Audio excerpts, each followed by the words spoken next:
ஏசப்பா அவரோட கூட 12 சிஷ்யர்களோடும் கூட ஏசப்பா என்ன பண்ணாங்களாம், எருசலேமில் இருந்தாங்களாம். அப்போ ஏசப்பாவுடைய நண்பர் ஏசப்பாவுடைய நண்பர் அவர் பேர் லாசரு. அவர் மரித்து போயிட்டாராம், வியாதிப்பட்டு மரித்து போயிட்டாராம். அவருக்கு பார்த்தீங்கன்னா 2 சகோதரிகள், மார்த்தாள், மரியாள். சொல்லுங்க பார்க்கலாம். மார்த்தாள், மரியாள் அப்படின்னு 2 சகோதரிகளாம். லாசரு வியாதிப்பட்டு மரித்து போனதும் என்ன பண்ணாங்களாம், அவர் வியாதியா இருக்கும் பொழுதே அவங்க 2 சகோதரிகளும் ஏசப்பா கிட்ட ஆள் அனுப்புறாங்களாம்.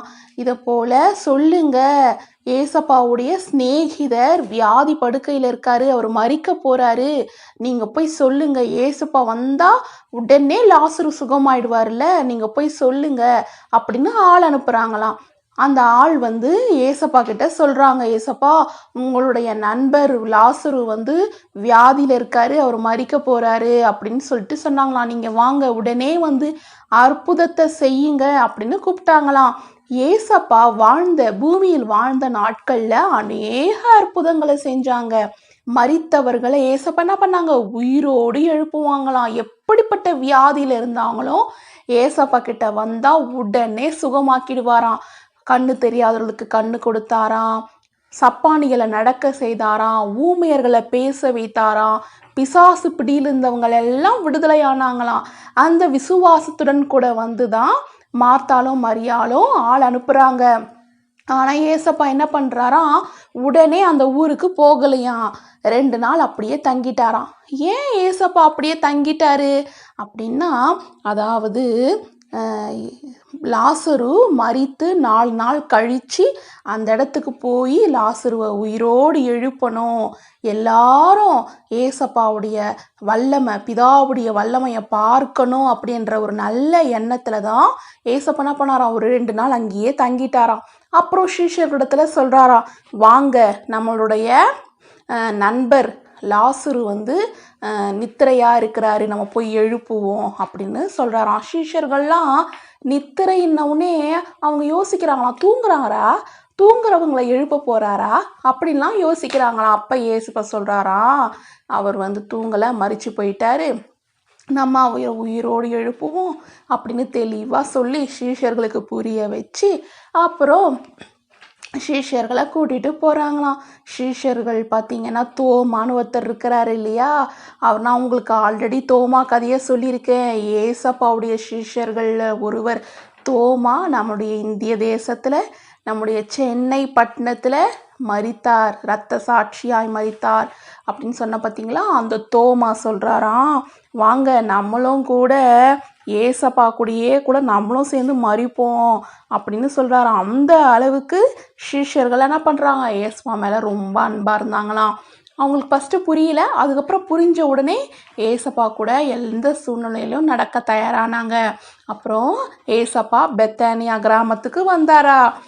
பெத்தானியா கிராமத்துக்கு வந்த உடனே இதை போல் ஏசப்பா பெத்தானியா கிராமத்துக்குள்ளே வராரு அப்படின்னு அவங்க சகோதரிகளுக்கு சொன்ன உடனே என்ன பண்ணாங்களாம், மார்த்தாள் ஓடி போனாங்களாம். ஓடி போய் ஏசப்பாவுடைய பாதத்தில் போய் விழுந்தாங்களாம். ஏசப்பா நீங்கள் இங்கே இருந்திருந்தீங்கன்னா என்னுடைய சகோதரன் லாசரு மரிச்சிருக்க மாட்டான் அப்படின்னு சொல்லிட்டு ஓன்னு அழுதாங்களாம். அதுக்கு ஏசப்பா சொன்னாரா, நீ கவலைப்படாதம்மா அப்படின்னு சொன்னாராம். அப்போல்ல மார்த்தாள் சொன்னாலாம், ஏசப்பா நீங்கள் தேவனிடத்துல என்ன கேட்டாலும் உடனே பிதா செஞ்சுடுவாருன்னு எங்களுக்கு தெரியும் அப்படின்னு சொல்லிட்டு சொன்னாராம். அப்போ ஏசப்பா மார்த்தாளை பார்த்து சொன்னாலாம், உன் சகோதரன் உயிரோடு எழுந்திருப்பான் அப்படின்னு சொன்னாராம். உடனே மார்த்தாள் சொன்னாலாம், எனக்கு தெரியும் ஏசப்பா, கடைசி நாளில் அவன் உயிரோடு எழுந்துப்பான், மரித்தவங்கள்லாம் உயிரோடு எழுந்திருப்பாங்கன்னு எனக்கு தெரியும் ஏசப்பா அப்படின்னு சொன்னாலாம். அதாவது இதை பற்றி உங்களுக்கு கொஞ்சம் விளக்கமாக சொல்லட்டுமா, மரித்தவங்க எல்லாருமே உங்களுடைய சொந்தக்காரங்களில் உங்களுக்கு தெரிந்தவங்க யாராவது மரிச்சு போயிருக்கலாம், வயதாகி மரிச்சு போயிருக்கலாம். அவங்க எல்லாருமே ஒரு நாள் என்ன பண்ணுவாங்களாம், உயிரோடு எழுந்திருப்பாங்களாம். நம்மளால நம்ப முடியலல்ல சில்ட்ரன்ஸ், ஆனால் அது நிச்சயம் நடக்கும். அவருடைய நியாய தீர்ப்பு நாளில் மரிச்சவர்கள் எல்லாருமே உயிரோடு எழுந்து அவருக்கு முன்னாடி போய் நிற்கணும். பேசின வார்த்தைகளுக்கு கணக்கு சொல்லணும். செய்த செயலுக்கு தக்க பலனை கர்த்தர் கொடுப்பாங்க. நன்மை செய்தாலோ இல்லை இந்த பூமியில் வாழ்ந்த நாட்களில் தீமை செய்தாலோ எல்லாத்துக்குமே ஏசப்பா என்ன பண்ணுவாங்களாம், பிரதிபலன். அந்த நேரத்தில் அவர் நியாயம் செய்வாராம். நன்மை செஞ்சா அதற்கேற்ற பலனும் கிடைக்கும், தீமை செய்தா அதற்கேற்ற பலனும் கிடைக்கும்.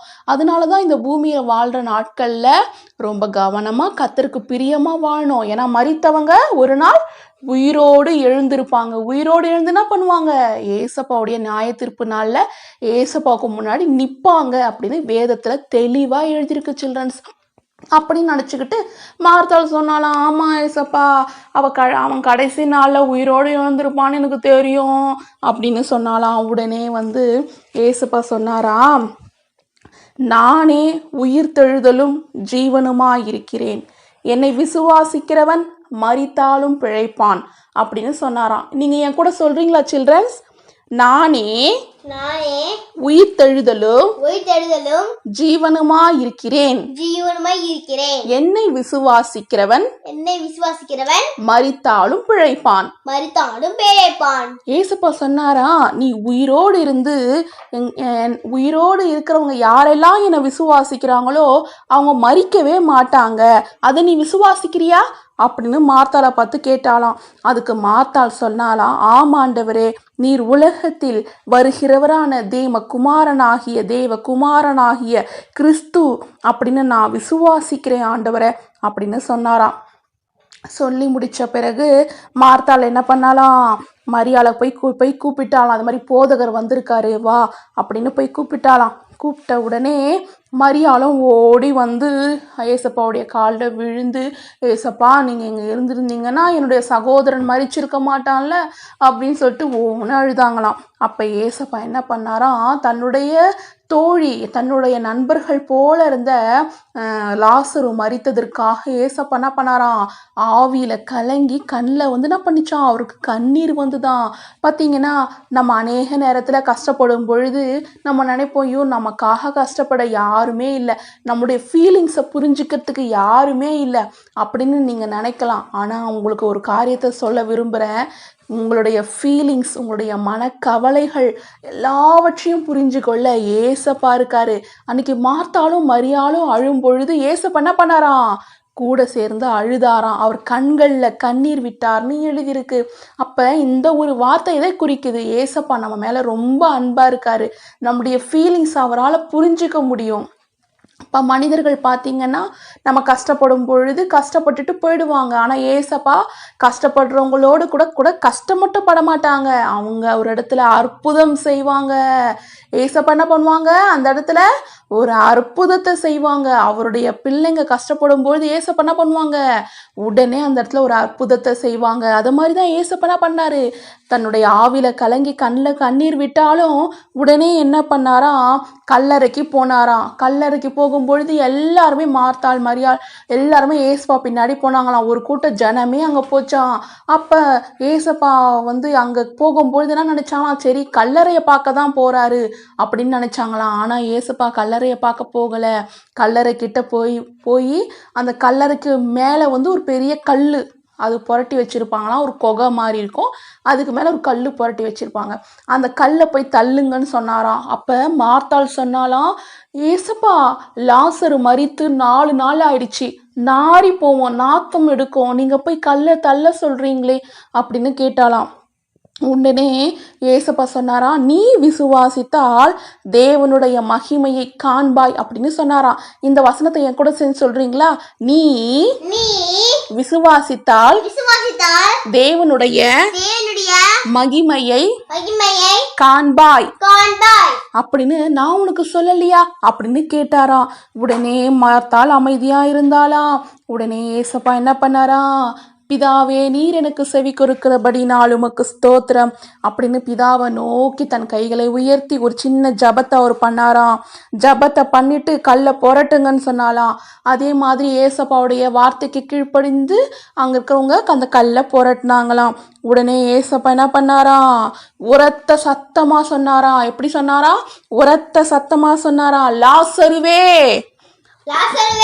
வெளியே வா, லாசருவே வெளியே வா அப்படின்னு ரொம்ப சத்தமா சொன்னாங்களாம்.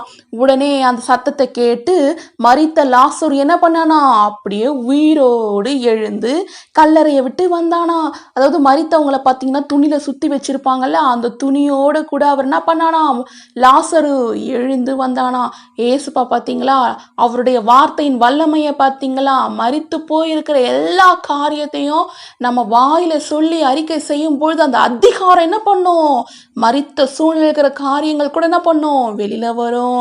ஏசுப்பாவோட கூடாத காரியம் ஒண்ணுமே இல்லைன்னு இந்த கதையில நீங்க தெரிஞ்சுக்கிட்டீங்களா சில்ட்ரன்ஸ்? உடனே கட்டை அவிழ்த்து விடுங்க அப்படின்னு சொன்னாராம். கட்டை அவிழ்த்து விட்டாங்களாம். மார்த்தாலும் மரியாளும் லாசரும் சந்தோஷமா அங்க இருக்கிற எல்லா ஜனங்களுமே இயேசுப்பாவை விசுவாசிக்க ஆரம்பிச்சாங்களாம். அங்க இயேசுவை நம்பாதவங்க கூட இயேசுவை நம்ப ஆரம்பிச்சாங்களாம். பாத்தீங்களா சில்ட்ரன்ஸ்? இந்த கதையில இருந்து நீங்க என்ன தெரிஞ்சுக்கிட்டீங்க? ஃபர்ஸ்ட் ஒன் என்ன தெரிஞ்சுக்கிட்டீங்க? ஏசப்பா நம்முடைய ஃபீலிங்ஸை புரிஞ்சிருக்காரு, நம்முடைய மன கவலைகளை அறிஞ்சிருக்காரு, நம்முடைய மன விருப்பத்தை நிறைவேற்றுறாரு. அது மட்டும் இல்லாம இன்னொரு காரியம் என்ன தெரிஞ்சுக்கிட்டீங்க? ஏசப்பாவால முடியாத காரியம் ஒண்ணுமே இல்லைன்னு தெரிஞ்சுக்கிட்டீங்களா? அது மட்டும் இல்லாம இன்னொரு காரியம் தெரிஞ்சுக்கிட்டீங்க, ஏசப்பாவை விசுவாசிக்கிறவன் மரித்தா கூட பிழைப்பான்னு தெரிஞ்சுக்கிட்டீங்களா? அப்ப எந்த ஒரு சூழ்நிலை உங்களால முடியாது, இது என்னால நடத்த முடியாது, இது என்னால் படிக்க முடியாது, நீங்க கவலையே பட வேணாம். நீங்க இயேசுவை விசுவாசிக்கிறீங்கன்னா நிச்சயம் நீங்க தேவனுடைய மகிமையை அந்த சூழ்நிலையில் நிச்சயம் பார்ப்பீங்க. சில்ட்ரன்ஸ், இந்த கதை உங்களுக்கு பிடிச்சிருக்கா?